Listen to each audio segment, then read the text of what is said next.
रजत की शादी की तैयारियां जोरों पर थीं और पूरे घर में उत्सव का माहौल था। हल्दी की रस्म का दिन आ गया था और घर को बहुत ही सुंदर तरीके से सजाया गया था।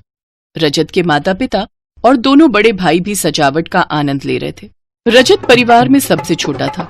उससे बड़े उसके दो भाई थे, अनिल और सुनील। अनिल की पत्नी सुमन थोड़ी कम पढ़ी लिखी थी, इस वजह से उसे परिवार में कम महत्व दिया जाता था। सुनील की पत्नी पूजा पढ़ी लिखी थी, इस वजह से सब लोग पूजा को बहुत महत्व देते थे। माँ, एक बात का ध्यान रखना, मेरी हल्दी की सारी रस्मों में सुमन भाभी को थोड़ा दूर रखना। अरे यार, उन्हें कुछ आता तो है नहीं, पता चले बीच में कोई गड़बड़ कर देंगी तो और मूड खराब हो जाएगा। हाँ हाँ, तू चिंता मत कर। सुमन, इधर आ जरा। जी माँ जी। देख, रजत की शादी है, वो चाहता है तू हल्दी की रस्म में ज्यादा बीच में ना आए, इसलिए हल्दी की रस्मों की सारी जिम्मेदारी मैं पूजा को दे रही हूँ। पूजा बहू, तुम यहीं रजत के पास रहो। तुम्हारे देवर की शादी है और वो चाहता है कि तुम हल्दी की सारी रस्में पूरी करो। मेहमान आने शुरू हो गए, सब कुछ तुम्हें ही देखना है। जी माँ जी, मैं अपने देवर जी के साथ ही रहूंगी। देवर जी, आप चिंता मत करो, आपका हल्दी का फंक्शन बेस्ट होगा। ये देखिए, मैंने कैमरामैन को भी बुला लिया है और अपने बढ़िया वाले फोन से मैं अच्छी अच्छी फोटोज और वीडियो भी बना लूंगी।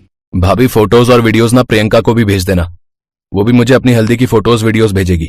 आप टेंशन मत लो देवर जी, मैं सब कुछ करूंगी। आपकी होने वाली बीवी यानी कि मेरी देवरानी को भी सब कुछ भेज दूंगी। हल्दी का फंक्शन शुरू होने वाला था। अब सुमन को तो फंक्शन में रहने के लिए मना कर दिया था, इसलिए सुमन दूसरे कामों में लग गई। क्या हुआ सुमन बहू, तुम्हारे देवर की शादी है, देवर की हल्दी की रस्म शुरू होने वाली है और तुम यहाँ रसोई के कामों में लगी हुई हो। अरे जाओ, अपने देवर को हल्दी लगानी शुरू करो। आंटी जी, वो रसोई में भी तो सब कुछ देखना है। मेहमान आ जा रहे हैं और फिर देवर जी के पास मेरी देवरानी पूजा बैठी है, वो वहाँ का संभाल रही है, इसलिए मैं रसोई में देखने लग गई। आप फंक्शन में पहुंचिए, मैं सबके लिए नाश्ता कोल्ड ड्रिंक लगवा रही हूँ। अरे शीला, तू जानती नहीं है सुमन को, अपने ससुराल में कोई महत्व ही कहाँ देता है। सब छोटी बहू को ही महत्व देते हैं क्योंकि वो पढ़ी लिखी ज्यादा है ना। सुमन भाभी, ताई जी ने ये हल्दी भेजी है, आप कटोरे में निकाल लो, वहां आंगन में रखनी है। हाँ हाँ ज्योति, लाओ मैं निकाल कर रख देती हूँ। सुमन एक सुंदर से बर्तन में हल्दी सजा देती है। तभी पूजा आ जाती है और सुमन को थाल में हल्दी सजाती देख सास के कान भर देती है। माँ जी, आपने और देवर जी ने हल्दी की रस्म की सारी जिम्मेदारी मुझे सौंपी थी। हाँ हाँ बहू, तो इसमें शक की क्या बात है, सारी जिम्मेदारी तुम्हारी है। तो फिर सुमन भाभी रसोई में क्या कर रही है? देवर जी की हल्दी का थाल तो वो सजा रही है। टेंशन मत लो भाभी, माँ उन्हें मना कर देंगी, हल्दी का थाल आप ही लेकर आओगे। हाँ बहू, तुम चिंता मत करो। सुमन की सास उसके पास गई और उस पर गुस्सा करने लगी। सुमन, मैंने तुझे मना किया था ना कि हल्दी के किसी भी काम में हाथ मत लगाना, सब कुछ पूजा देखेगी। रजत नहीं चाहता कि तुम हल्दी के काम में हिस्सा लो। ये हल्दी का थाल पूजा के हाथ में दो, यही लेकर जाएगी सब लोगों के बीच में। पूजा बहू, हल्दी का थाल लेकर आ जाओ। पूजा मुंह बनाती हुई सुमन के हाथ से हल्दी का थाल छीन लेती है और मेहमानों के बीच में ले जाती है। हल्दी का फंक्शन शुरू हो जाता है, सब लोग नाचने गाने लगते हैं। अनिल सुमन को बुलाने के लिए रसोई में चला जाता है ताकि वो भी फंक्शन में डांस कर सके। पूजा एक हाथ से मोबाइल फोन पर वीडियो बना रही थी और दूसरे हाथ में उसने हल्दी का थाल पकड़ा हुआ था। अचानक थाल पूजा के हाथ से छूट जाता है और जमीन पर गिर जाता है। सारी हल्दी जमीन पर बिखर जाती है। ये देखकर सब चौंक जाते हैं। अरे बहू, ये क्या कर दिया? अभी तो हल्दी की रस्म शुरू भी नहीं हुई, तुमने तो सारी हल्दी गिरा दी। अब रजत को हल्दी कैसे लगेगी?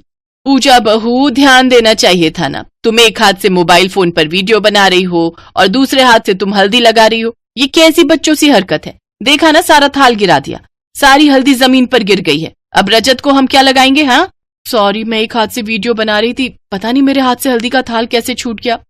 बहू, ध्यान देना चाहिए था ना। अब बताओ, रजत को हल्दी कैसे लग पाएगी? माँ, हल्दी के बिना भी तो रस्म पूरी हो सकती होगी ना।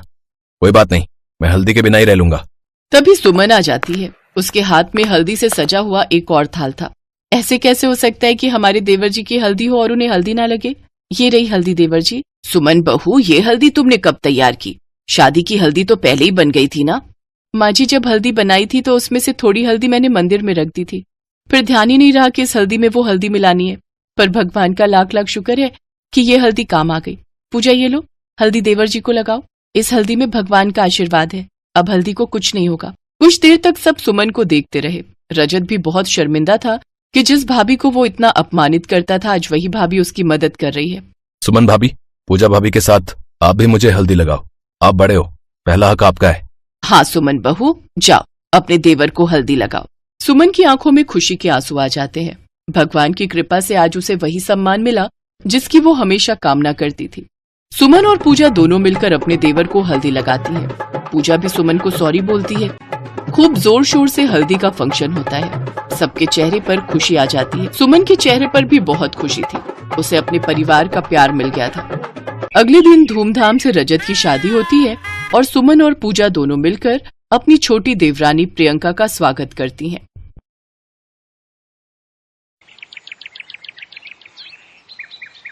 सीमा की दोनों नंदें बंटी और बबली बहुत आलसी और कामचोर थीं। दोनों की 12वीं की पढ़ाई खत्म हो चुकी थी, फिर भी दोनों घर के किसी भी काम में मदद नहीं करती थीं। अरे बंटी बबली, कब तक सोती रहोगी? उठ जाओ। जब से इनके स्कूल खत्म हुए हैं दोनों इतनी आलसी हो गई हैं कि पूछो ही मत। बहू, आज खाने में क्या बना रही हो? माँ जी, बैगन का भरता, चने की दाल, चावल और रोटी। भाभी, मेरे लिए थोड़ी पूड़ियां निकाल देना, भरते के साथ मन है और बहुत जोर की भूख लगी है, फटाफट दे दो। और मेरे लिए ना थोड़ा रायता डाल देना, आज रायता खाने का बड़ा मन है। तुम दोनों पहले नहा तो लो, बाद में अब नाश्ता रोटी एक ही साथ कर लेना, दोपहर के 1 बज रहे हैं। भाभी, अभी बाद में नहा लेंगे ना, आप बस खाना लगा दो। लो, हो गया इनका दिन शुरू। भरी गर्मियों के दिन और रसोई में सीमा अकेली लगी हुई थी। नंदों की मजाल नहीं थी कि रसोई में आकर खुद का खाना भी डाल लें, वो भी सीमा ही थाली में डालकर देगी। बंटी बबली में इतना आलस था, देर से उठना, उठते ही बिना नहाए धोए खाना खा लेना या फिर सोते रहना, ये रोजाना की उनकी आदत थी। एक दिन सीमा की तबीयत थोड़ी ठीक नहीं थी, उसके सिर में बहुत दर्द था। बंटी बबली, तुम्हारी भाभी की तबीयत आज ठीक नहीं है, उसके सिर में बहुत दर्द है। खाना मैंने बना दिया है, तुम दोनों घर की साफ सफाई और बर्तन कर लो। बबली, तू झाड़ू लगा, मैं पोछा लगा दूंगी। अभी बस थोड़ी देर रुक जाना, तब तक तू झाड़ू लगा, मैं लगा दूंगी पोछा। हाँ ठीक है, अभी लगाती हूँ, थोड़ी देर बैठ जाओ। ठीक है, वैसे भी तू झाड़ू लगाती तो पंखा बंद कर देती, गर्मी में बैठा नहीं जाएगा, थोड़ी देर बैठ जाना, कर लेंगे। कामचोर बंटी बबली दोनों फिर से बैठ गई। न घर की साफ सफाई हुई, ना ही बर्तन हुए। जब दवाई के बाद सीमा के सिर में थोड़ा दर्द ठीक हुआ तो वो उठी और उसने सारे घर को और रसोई को समेटा। सीमा चाहती तो घर में काम वाली रख सकती थी, पर अभी किशन का काम ठीक नहीं चल रहा था। उसकी काफी फसल खराब हो गई थी, जिस वजह से इस बार आमदनी भी नहीं हुई। इसीलिए सीमा बहुत बचत करके चल रही थी, पर बंटी और बबली की एक फरमाइश ने सीमा और किशन को और परेशान कर दिया। किशन भैया, आपने वादा किया था जब हम 12वीं की पढ़ाई पूरी कर लेंगे तो आप हमें मोबाइल फोन दिलवाओगे, पर आपने अपना वादा पूरा नहीं किया।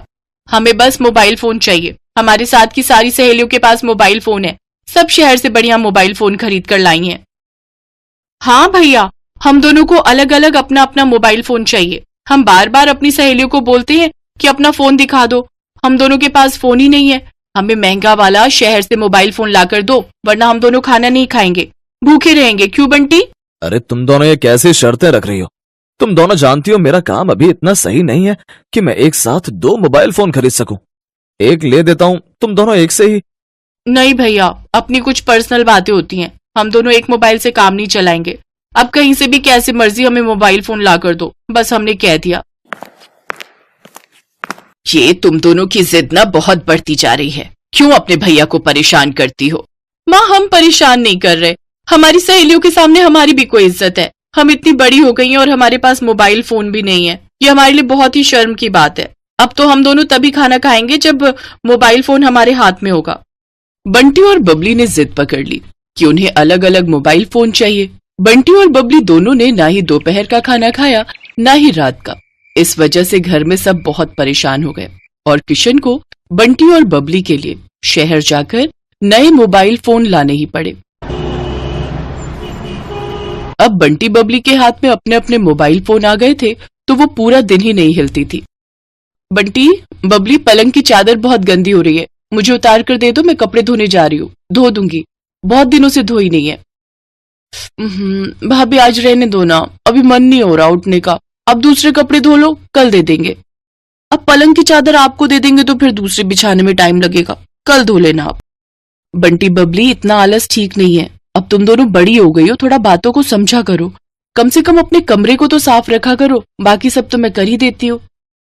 सीमा का बस इतना कहना था कि बंटी और बबली दोनों उससे लड़ाई करने उतर आईं। हमें पता है आप हमसे जलते हो, क्योंकि हम दोनों के पास मोबाइल फोन है और आपके भैया ने कभी आपको मोबाइल फोन खरीद कर नहीं दिया, हम दोनों बहनों को दे दिया, इसीलिए आप जलन में आकर हमें परेशान करती हो और आज इतना बोल रही हो। बंटी ठीक कह रही है, जब से हमारे पास मोबाइल फोन आए हैं आप थोड़ी थोड़ी देर में हमें परेशान करने के लिए आ जाती हो। हमें तो लगता है आप जानबूझकर ऐसा करती हो। मुझे तो लगता है आप हमारे मोबाइल फोन पर नजर लगाकर ही रहोगी। बंटी एक काम करते हैं, अपने अपने मोबाइल फोन को ना किसी तांत्रिक बाबा से झाड़ फूक करवा लाते हैं ताकि इनकी नजर ना लगे। क्या पता इनकी नजर लगने से हमारे मोबाइल फोन टूट जाए, फिर तो हमें मोबाइल फोन मिलने से रहे। जरा सी बात कहने पर ही बंटी और बबली ने सीमा को इतना सुनाया कि सीमा की आंखों से आंसू छलक गए और वो कमरे में जाकर फूट फूट कर रोने लगी। बंटी, बबली, तुम दोनों ने ये ठीक नहीं किया। अरे तुम्हारी भाभी है वो, मैं दुनिया से चली गई तो वही तुम्हारी माँ बनकर देखभाल करेगी। उसके साथ ऐसा व्यवहार मत किया करो। कितनी बार बोला है, वो तुम्हारी इतनी चिंता करती है, ये तुम दोनों नहीं जानती हो। माँ, इन्हें क्या पता कि सीमा इनके बारे में कितना सोचती है।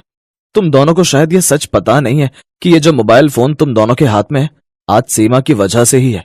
उस दिन जब तुम दोनों भूखी प्यासी बैठी थी तब। सुनिए, मेरा ये कंगन बहुत टेढ़ा मेढ़ा हो गया है, अब ये तो मैं इतना पहनती नहीं हूँ, ये ना मुझे हाथ में कसता है, बहुत छोटा हो गया है।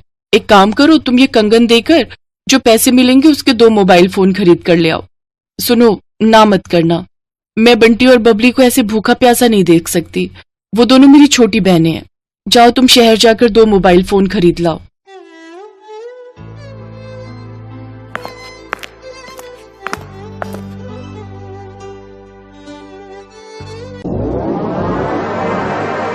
बंटी और बबली को जब सारी बात पता चली तो उन दोनों को अपने बर्ताव पर बहुत शर्मिंदगी हुई।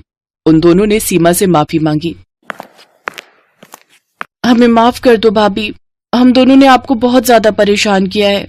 आपने हमारे मोबाइल फोन खरीदने के लिए अपने सोने के कंगन बेच दिए।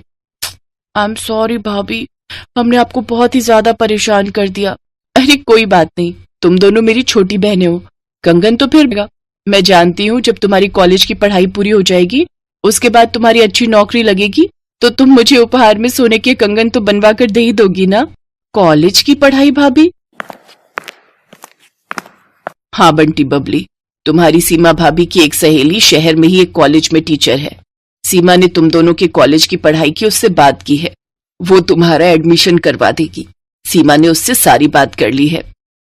सीमा, मुझे तो इस बारे में कुछ पता ही नहीं था। अब मेरी दोनों बहनें कॉलेज में पढ़ेंगी, बड़ी नौकरी लगेगी मेरी बहनों की, मैं बहुत खुश हूं। बंटी और बबली अपनी भाभी सीमा के गले लग जाती हैं। सीमा ने बहुत समझदारी के साथ बंटी और बबली के भविष्य को खराब होने से बचा लिया। इससे सीमा और परिवार के सब लोग बहुत खुश थे।